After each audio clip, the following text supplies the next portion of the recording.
किसानों को अन्नदाता के साथ ऊर्जादाता बनाने के प्रति दृढ़ संकल्पित है मध्य प्रदेश की सरकार। जी हाँ, वर्ष 2026 को इसी उद्देश्य के साथ कृषक कल्याण वर्ष घोषित किया गया है, जिसे निरंतर हम मनाते हुए कई कार्यक्रम आयोजित कर रहे हैं।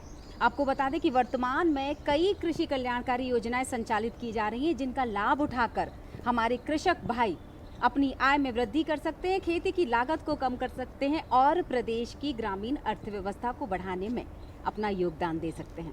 तो कौन सी हैं वो कृषि कल्याणकारी योजनाएं, इसकी जानकारी देंगे। हमारे साथ आज मौजूद हैं विदिशा से आए हुए जिला सलाहकार किसान कल्याण एवं कृषि विकास से डॉक्टर D.K. तिवारी सर। बहुत बहुत धन्यवाद आपका सर आने के लिए और स्वागत करती हूँ अपने इस कार्यक्रम में जिसका नाम है कृषि दर्शन। कृषि दर्शन के इस कार्यक्रम में आज हम बात कर रहे हैं कृषि कल्याणकारी योजना, ये विषय हमारा। और इस विषय पर जब हम आएंगे तो सबसे पहले जिस योजना का नाम आता है हमारे दिमाग में वो है PM किसान सम्मान निधि और इसी के साथ मुख्यमंत्री किसान कल्याण योजना। जी जी। तो मैं चाहूंगी कि इसके बारे में थोड़ी जानकारी और कैसे रजिस्टर। ये दोनों योजनाएं तो हमारी बहुत पहले से चल रही हैं और ये किसानों को एक वर्ष भर उनको एक मिनिमम आमदनी देने के लिए, जिससे कि खेती में उनको एक अगर कहीं जोखिम आता है, कुछ आता है, तो एक उनका एक जीवन यापन अच्छे से चलता रहे, उसके लिए दोनों योजनाएं हैं। ये भारत सरकार की योजना है PM किसान सम्मान निधि और इसमें 6,000 रुपया वर्ष भर यानी 2-2 हज़ार रुपये की 3 किस्तों में किसानों को उपलब्ध कराते हैं। और इसी के साथ मध्य प्रदेश सरकार ने इसमें एक टॉपअप, मतलब मध्य प्रदेश सरकार ने अपना उसमें ऐड ऑन किया है, तो वो है मुख्यमंत्री किसान कल्याण योजना। उसके अंतर्गत भी उतनी ही राशि 6,000 रुपये प्रति वर्ष किसानों को उनके खाते में दी जाती है। एक तरीके से लगभग दोनों राशि अपन मिला लें तो 1,000 रुपये प्रति महीना कृषक को इसमें एक उनका जीवन यापन के लिए एक मिनिमम उनको एक आय इससे मिल जाती है और बाकी तो फिर उनकी खेती किसानी के उनके साधन और उनके आय उनका पक्ष है ही। हमारे कई किसान भाई इस योजना से लाभान्वित भी हो रहे हैं जी। जैसा कि मैंने कहा कि बहुत सारी योजनाएं पूर्व से ही संचालित की जा रही हैं और कुछ योजनाओं को इस बजट वर्ष की अगर मैं बात करूं तो उसमें शामिल किया गया है। जैसा कि अभी जो सत्र हुआ बजट सत्र, उसमें 5 प्रमुख कृषि से संबंधित योजनाओं को जारी रखने का फैसला लिया गया है। तो क्या हम उन 5 योजनाओं के बारे में हमारे किसान भाइयों को बता पाएंगे? जी हाँ, अभी बजट सत्र में हमारे मध्य प्रदेश सरकार ने जो पूर्व से संचालित केंद्र की योजनाएं हैं उनमें से 5 ऐसी योजनाएं जिनको कि आगे भी पूरे 5 वर्ष तक लागू करने का निर्णय ले लिया है। तो ऐसी मुख्य बहुत बड़ी बड़ी योजनाएं हैं ये, जैसे कि नंबर 1 है RKVY यानी कि राष्ट्रीय कृषि विकास योजना। इसके अंतर्गत किसानों को बहुत सारी सुविधाएं दी जाती हैं, मतलब बीज से लेकर के उनको बाद में उनको यंत्र की आवश्यकता है और या दूसरी आदान सामग्री, वो सब इसमें सुविधा दी जाती है। दूसरी योजना है खाद्य एवं पोषण सुरक्षा योजना। खाद्य पोषण सुरक्षा योजना ये भी मुख्य रूप से 2 प्रकार से काम करती है। ये पहला तो है ये इसमें गेहूं, दलहन, कपास, गन्ना, इन सब फसलों के लिए काम होता है। इसी की फिर एक और योजना है जो 3 नंबर की योजना है, खाद्य पोषण सुरक्षा योजना तिलहन फसलों के लिए। तो तिलहनी फसलें जो जैसे कि सोयाबीन है, सरसों है, इन फसलों के लिए उसमें जो भी आवश्यकता लगती है उत्पादन बढ़ाने के लिए, उत्पादकता बढ़ाने के लिए, उस सब में मदद करती है योजना। तो ये 3 योजनाएं हुई, राष्ट्रीय कृषि विकास योजना, खाद्य पोषण सुरक्षा दलहन और खाद्य पोषण सुरक्षा तिलहन। इसके अलावा एक और नेचुरल मिशन और नेचुरल फार्मिंग, ठीक है, जो आजकल कुछ हमारी पुरानी तकनीक है जो जिसमें गोबर की खाद और गाय के माध्यम से प्राकृतिक संसाधनों पर हम का उपयोग करके और कृषि की पूरी क्रिया उसी में करते हैं। उसकी बहुत सारी तकनीकें हैं, तो वो उस योजना में कवर होता है। तो इस प्रकार से ये 4 योजना ये हो गई। और एक और है PDMC, जो सिंचाई के साधनों के लिए PDMC, पर ड्रॉप मोड क्रॉप कहते हैं, या इसका योजना का नाम है PMKSY, प्रधानमंत्री कृषि सिंचाई योजना। तो जो भी किसानों को सिंचाई से संबंधित साधन उनको लगते हैं उनको इस योजना में कवर किया है। ड्रिप इरिगेशन है, स्प्रिंकलर है खेतों में बिछाने के लिए पाइपलाइन है, ये सब इस प्रकार तालाब हैं, हाँ। ये सब इस योजना में कवर किए गए हैं। अच्छा, जब हम योजनाओं का जिक्र कर रहे हैं तो इसको विभाजन है, एक भारत सरकार द्वारा चलाई जाई योजनाओं का लाभ उठाते हैं हमारे किसान भाई बहन, और वहीं अगर मैं मध्य प्रदेश सरकार द्वारा चलाई जा रही योजनाओं का जिक्र करूं तो उसमें भी बहुत सारे, जैसा कि आपने बताया था कि किसान कल्याण योजना मुख्यमंत्री किसान कल्याण योजना है जो पर्टिकुलरली मध्य प्रदेश में चलाई जाती है। तो अगर मैं इसके विभाजन को कुछ ऐसी खास योजनाएं जिनका जानना हमारे किसान भाइयों के लिए ज़रूरी है, भारत सरकार द्वारा चलाई जा रही और विशेष रूप से मध्य प्रदेश सरकार द्वारा चलाई जा रही योजनाएं, तो उनमें खास कौन सी योजनाएं होंगी? देखिए, ये जो भारत सरकार की योजनाएं हैं इसमें भी शेयर है। हाँ। मतलब केंद्र सरकार की जो योजना है उसमें सामान्यतः 60-40 का शेयर है। हाँ। लगभग 60% भारत सरकार उसमें अपना योगदान देती है, और लगभग हर योजना में जो भी अपने जैसे बजट में शामिल किया है, हाँ। तो उस हर योजना में लगभग 40% मध्य प्रदेश सरकार का योगदान उसमें रहेगा। इस प्रकार से ये दोनों ही सरकार का एक मिला जुला प्रयास है किसानों के अपलिफ्टमेंट के लिए। तो ये तो बात हुई अपनी, जैसे आपने कहा केंद्र सरकार की योजना है जिसमें अपन शामिल होते हैं। साथ ही साथ कुछ अपने प्रदेश सरकार की योजनाएं भी हैं, हाँ। जो केवल मध्य प्रदेश सरकार ने उनको लागू किया हुआ है। उसमें जैसे कि अभी माननीय प्रधानमंत्री जी का भी प्रयास है कि गेहूं के साथ साथ जो पुराने हमारे मिलेट्स थे उनको भी लोग उपयोग करें, जैसे कि ज्वार है, बाजरा है, और ये क्योंकि इसका स्वास्थ्य की दृष्टि से बहुत ज़्यादा, रागी, कोदो, कुटकी, स्वास्थ्य की दृष्टि से ये बहुत फायदेमंद अनाज है। और पूरा कई देश विदेश में भी इसकी पॉपुलैरिटी है, और अपन अगर इसमें और आगे बढ़ते हैं तो ये इसमें अपन बहुत अच्छा निर्यात की संभावना बहुत अच्छी है। बिल्कुल सही। अपना स्वास्थ्य सुधरेगा ही, साथ ही साथ किसान इसको निर्यात के लिए करके अपनी आमदनी बढ़ा सकते हैं। तो मिलेट मिशन है, साथ में बलराम तालाब हमारा जो सिंचाई के लिए है, ये मध्य प्रदेश सरकार की योजना है कि हम खेतों में ही सिंचाई के लिए, साधन के लिए बलराम तालाब वहाँ खोदें, उस पर भी सरकार अनुदान देती है। नलकूप खनन योजना है सिंचाई के लिए, खेत नलकूप खनन खास तौर पे अभी जो है हमारे अनुसूचित जाति वर्ग और अनुसूचित जनजाति वर्ग, इन लोगों के लिए सरकार बहुत ज़्यादा प्रोत्साहन दे रही है अपने खेत में, क्योंकि सिंचाई एक बार आपने अच्छे से कर ली तो सिंचाई एक बहुत बड़ा मुख्य घटक है कृषि का, अपन सब जानते ही है। सिंचाई अगर अच्छे से किसान दे पाता है तो हमारी उसकी ओवरऑल उत्पादन और उत्पादकता हम बढ़ा सकते हैं। जब हम फसलों की बात करते हैं तो एक चिंता जो हमारे किसान भाइयों के माथे पर लकीर चिंता की जो खिंची होती है वो होती है जब फसल में क्षति होती है, और वो मौसम अनुरूप बात कर सकते हैं, वो पारिस्थितिक तंत्र की वजह से होता है। तो अगर फसल क्षति के लिए मुझे अच्छी तरह वो जो योजना है जिसका जिक्र किया जाना चाहिए और जानकारी आपसे लेनी चाहिए, फसल बीमा की बात कर रहे योजना, तो मैं चाहूँगी इस योजना के बारे में भी हमारे किसान भाइयों को बताएं। ये बहुत अच्छी योजना किसानों का जोखिम कम करने के लिए भारत सरकार ने लागू की है। योजना का नाम 1-2 बार बदला है, अभी प्रधानमंत्री फसल बीमा योजना है ये। ठीक है। और इसमें किसानों को जो प्राकृतिक आपदाएं आती हैं उनसे बचाने के लिए, उनसे राहत देने के लिए, जोखिम कम करने के लिए, जैसे हमारा हेल्थ का हमारा इंश्योरेंस होता है, हमारा मानव का इंश्योरेंस होता है, ऐसे ही फसलों का इंश्योरेंस हम करते हैं। आजकल ये सभी फील्ड में है, पशुओं में भी है। तो वो जो भी फसल हमने लगाई उसका फसल लगाने के पहले, फसल लगाने के पूर्व उसका एक प्रीमियम राशि उसकी किसान के खाते से काटी जाती है। अगर वो उनका सेवा सहकारी समिति के फार्मर है तो उससे जुड़े हुए हैं तो उनके वहाँ से खाते से उनको राशि ले लेते हैं प्रीमियम की, या जो सेवा सहकारी समिति के किसान जुड़े हुए नहीं हैं वो डायरेक्ट भी अपना खुद स्वयं बैंक में जा कर के वो उस पॉलिसी को ले सकते हैं, बीमा पॉलिसी को।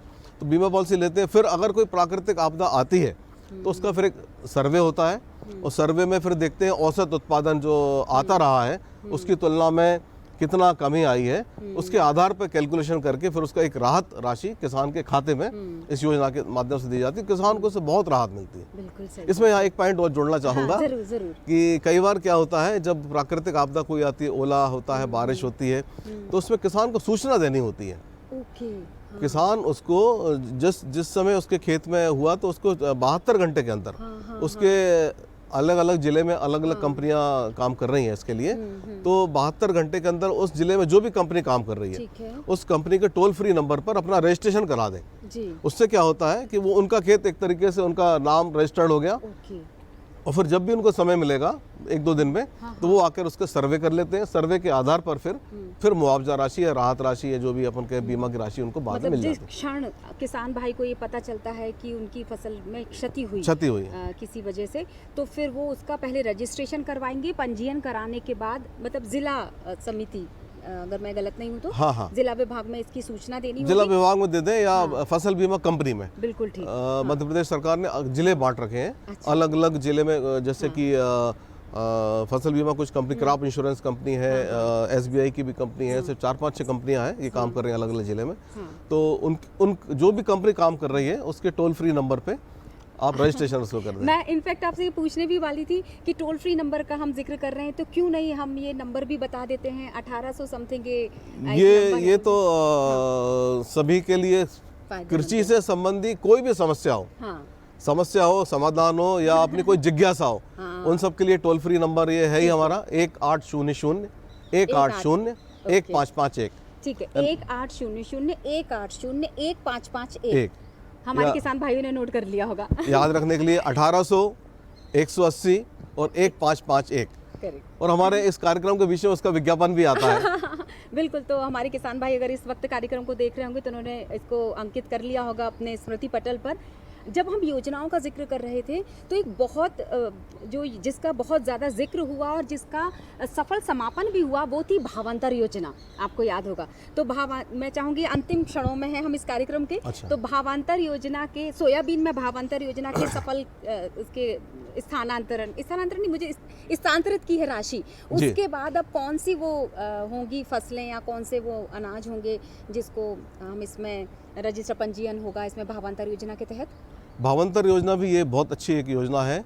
ये भी जैसे अभी हम जोखिम कम करने की बात कही, तो ये योजना भी अगर सही मूल्य अगर किसान को नहीं मिल पाता है तो उसकी भरपाई करने के लिए ये योजना है। ठीक है। इस योजना के अंतर्गत क्या है, जो हर एक फसल का एक मिनिमम सपोर्ट प्राइस निर्धारित है। सरकार उसको निर्धारित करती, कम से कम इतना उसको मूल्य मिलना चाहिए। पर अगर वो मूल्य उसको मंडी में नहीं मिलता है, तो जो मूल्य का अंतर है, ठीक है, मिनिमम MSP रेट और जो रेट उसको मिला, ये अंतर का भरपाई सरकार करती है। इसी को भावांतर योजना कहा गया है। तो फिलहाल लेते हैं एक छोटा सा ब्रेक, और ब्रेक के बाद कृषि कल्याणकारी योजनाओं की जानकारी आपको मिलती रहेगी। अरे सुन तो। मुझे क्या सुनाना चाहते हो? जो सुनाओ मेरी सौतन को। किसको? अरे वही तुम्हारा मोबाइल फोन जिससे सुबह शाम दिन रात चिपके रहते थे और कहते थे किसान कॉल सेंटर से बातें हो रही हैं। अच्छा ये बात है। हाँ, क्यों, क्या हुआ? अब बात नहीं होती क्या? अब तो झट से बात हो जाती है। संबंधी समस्याओं का अपनी भाषा में तुरंत हल पाने के लिए पूरे भारत में किसी भी फोन से हेल्पलाइन नंबर पर संपर्क करें। किसानों का दोस्त किसान कॉल सेंटर।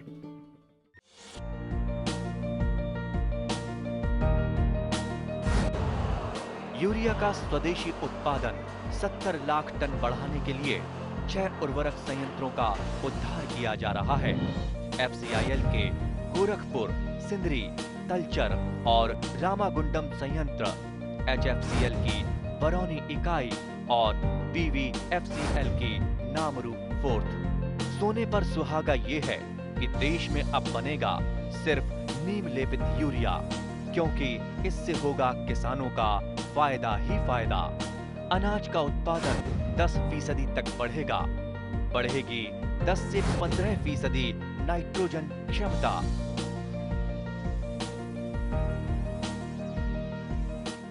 ब्रेक के बाद एक बार फिर से आपका स्वागत है कार्यक्रम कृषि दर्शन में, और विषय हमारा है कृषि कल्याणकारी योजनाएं, जिस पर जानकारी दे रहे हैं डॉक्टर DK तिवारी जी। हमारे साथ जिला सलाहकार हैं किसान कल्याण एवं कृषि विकास विदिशा से। तो तिवारी सर, एक और सवाल, अभी पराली प्रबंधन जिसको लेकर काफी इस पर काम किया जा रहा है, जागरूकता अभियान चलाए जा रहे हैं।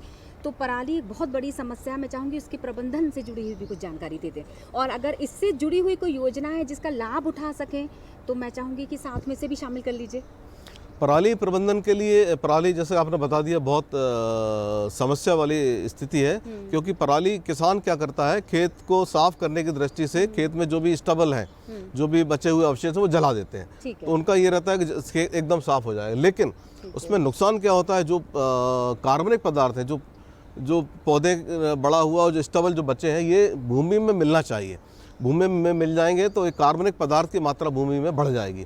और भूमि के मुख्य अंग, मिट्टी के मुख्य अंग है 4, मृदा जल, मृदा वायु, कार्बनिक पदार्थ और मिनरल मैटर। तो मिनरल मैटर है जो कंकड़ पत्थर अपन जिसको समझते हैं, रेत वाला भाग, और हवा वायु, ये 3 चीजें तो हमको आसानी से मिल ही जाती है। लेकिन चौथा जो मुख्य घटक है कार्बनिक पदार्थ वाला, वही मिट्टी की आत्मा है, वही मिट्टी की जान है, नहीं तो वो रेत है। तो यही तत्व जो है पराली जलाने से खत्म होता जा रहा है और बहुत सारे सूक्ष्म जीव जो लाभदायी हैं वो सब इनसे नुकसान होते जा रहा है। खेती को भी नुकसान, खेती को नुकसान है, पर्यावरण को नुकसान है और जान माल आग लगने का खतरा बना रहता है। तो इसके लिए सभी किसानों से यही अनुरोध है कि पराली ना जलाएं, और पराली ना जलाने के लिए क्या क्या प्रबंधन हम कर सकते हैं उनका उपाय करें। इसके लिए बहुत सारे प्रबंधन है, जैसे कि सबसे बढ़िया है आपको खेत को कटाई करने के बाद रोटावेटर से उसका अपन एक खेत में चला करके और पूरा जो उसमें नरवाई बची हुई है वो खेत में अपन मिला दें। बिल्कुल ठीक। साथ ही बहुत सारे ऐसे और भी कुछ विकल्प हैं, बहुत से विकल्प विस्तार से जरूर चर्चा करेंगे। मुझे लगता है ये भी एक महत्वपूर्ण विषय है, बहुत महत्वपूर्ण, जी जी, क्योंकि इसका अगर हमने पालन नहीं किया तो इस पर कार्रवाई की बात भी कही जा रही है। बिल्कुल बिल्कुल। फिलहाल तो हम कृषि कल्याणकारी योजनाओं पर हम बात कर रहे थे, जिसमें एक मुख्य बिंदु हमने ये भी उठा लिया था। अब अगर कृषक भाइयों के लिए हम बात करें तो कृषक बहनों के लिए भी कुछ, क्या ऐसा भी है कुछ सब्सिडी मिलती हो योजना, या कुछ ऐसा प्रावधान भी है योजनाओं के साथ साथ, कुछ ऐसी योजनाओं का लाभ जो सबसे ज्यादा चर्चित है हमारे किसान भाई बहनों में? कृषि में मुझे एक जो याद आ रहा है ड्रोन दीदी, और इसका ही मुझे याद आ रहा है। बाकी स्पेशल महिलाओं के लिए अभी और मुझे कोई याद आ नहीं रही है। बिल्कुल। अच्छा, ये एक और सवाल जो किसान भाई अक्सर हम लोगों के कार्यक्रम में मेल के जरिए पूछते हैं, चिट्ठी पत्री भी भेजते हैं हमको, उसमें ये सवाल होता है कि योजनाएं तो बहुत सारी संचालित की जाती हैं लेकिन हमें समय पर उसकी जानकारी नहीं मिल पाती, तो पंजीयन नहीं हो पाता, क्योंकि योजनाओं में रजिस्टर्ड होना भी बहुत ज़रूरी है ताकि आप उसका लाभ उठा सकें। तो ये कैसे जानकारी पहुंचेगी? हमारे कृषि दर्शन के कार्यक्रम से तो मिलती ही है, लेकिन क्या जिला सलाहकार या ऐसी कोई टीम है जिनसे संपर्क कर सके हमारे किसान भाई? वैसे तो हर जिले में कृषि विभाग के कार्यालय हैं और कृषि से संबंधित जितने भी विभाग हैं, पशुपालन विभाग है, उद्यानिकी विभाग है, और इन सभी के ऑफिसेज की जो पहुंच है ब्लॉक लेवल तक तो है ही, और जहां फील्ड स्टाफ ज़्यादा है तो ग्राम स्तर तक भी हमारे AEO लोग हैं, वहां तक संपर्क अपन कर सकते हैं। साथ ही साथ आजकल बहुत सारी, जैसे आपने बताया, मीडिया का बहुत उपस्थिति बढ़ गई है, तो मीडिया के माध्यम से भी हम लोग पेपर के माध्यम से नई योजनाओं की जानकारी देते हैं। सोशल मीडिया आजकल फेसबुक और इनसे भी जानकारी देते हैं, व्हाट्सएप पे जानकारी देते हैं, लोकल चैनल होते हैं उस पर जानकारी देते हैं, और ऐप आ गए हैं आजकल बहुत सारे। जैसे हमारा मध्य प्रदेश किसान कल्याण विभाग का भी पोर्टल भी है और ऐप भी है, तो किसान स्वयं मोबाइल पर आजकल उस ऐप पर जाकर MP किसान ऐप, उसका नाम है MP किसान ऐप, MP किसान ऐप, तो मोबाइल पर ही किसान अपने हाथ में ही योजनाओं की जानकारी ले सकता है और उससे पूरा उसका विवरण उसमें है कि आपको कैसे आवेदन करना है, कि आवेदन का फॉर्म क्या है, प्रारूप क्या है, कौन कौन सी रिक्वायरमेंट लगेगी, कौन कौन सी योजनाओं में कितना कितना लाभ दिया जा रहा है। तो ये आज के समय के हिसाब से सबसे बढ़िया तो यही है कि आप मोबाइल के माध्यम से और MP किसान ऐप का उपयोग करके जितनी भी योजना चल रही सबकी जानकारी लें, सबका फायदा उठाएं। कृषि से जुड़ी जरूरी जानकारी के लिए आइए देखते हैं खबरें खेती की। नमस्कार किसान भाइयों, खबरें खेती की में आप सभी का हार्दिक स्वागत है। चलिए जानते हैं कृषि से जुड़े आज के प्रमुख समाचार। केंद्रीय कृषि मंत्री ने कृषि सुधारों का रोड मैप रखा। किसान कल्याण वर्ष में हर अंचल में होगी कृषि कैबिनेट। मध्य प्रदेश में सिंचाई के लक्ष्य को जल्द करेंगे हासिल। हरा चारा उत्तम आहार, पुदीना से बढ़ाएं आमदनी, कृषि वैज्ञानिकों की सलाह। चलिए शुरू करते हैं हमारी पहली खबर के साथ। केंद्रीय कृषि मंत्री ने कृषि सुधारों का रोड मैप रखा। केंद्रीय कृषि तथा ग्रामीण विकास मंत्री श्री शिवराज सिंह चौहान ने भारतीय कृषि अनुसंधान संस्था IARI में पूसा कृषि विज्ञान मेले का उद्घाटन करते हुए लाइसेंस प्रक्रिया, सब्सिडी वितरण आदि से जुड़े कृषि सुधारों का रोड मैप प्रस्तुत किया। IARI परिसर में आयोजित इस वार्षिक मेले में वैज्ञानिकों, प्रगतिशील किसानों, कृषि उद्यमियों और नीति निर्माताओं ने भाग लिया। कार्यक्रम में 7 किसानों को IARI कृषि उद्योता पुरस्कार से सम्मानित किया गया। श्री चौहान ने कहा कि यदि कोई एजेंसी या राज्य सरकार किसानों का भुगतान रोकती है तो उसे बकाया राशि पर 12% ब्याज देना होगा। उन्होंने किसान क्रेडिट कार्ड का उल्लेख करते हुए कहा कि लगभग 75% छोटे किसान प्रभावी 4% ब्याज दर पर ऋण प्राप्त कर रहे हैं। ऋण वितरण में देरी मंजूर नहीं है और बैंकों को समयबद्ध तथा सरल प्रक्रिया सुनिश्चित करनी होगी। मध्य प्रदेश के मुख्यमंत्री डॉक्टर मोहन यादव की अध्यक्षता में बड़वानी जिले के भीलट बाबा देवस्थल नागलवाड़ी में हुई पहली कृषि कैबिनेट में कृषि, सिंचाई, पशुपालन, मत्स्य, उद्यानिकी और सहकारिता से संबंधित 27,500 करोड़ रुपए की विभिन्न योजनाओं को स्वीकृति प्रदान की गई। मंत्रिपरिषद ने पशु चिकित्सालय एवं अन्य भवनों के अधोसंरचनात्मक विकास के साथ ग्रामीण क्षेत्रों में अगले 5 वर्षों तक पशुओं के स्वास्थ्य की देखभाल के लिए 610 करोड़ 51 लाख रुपए की स्वीकृति प्रदान की।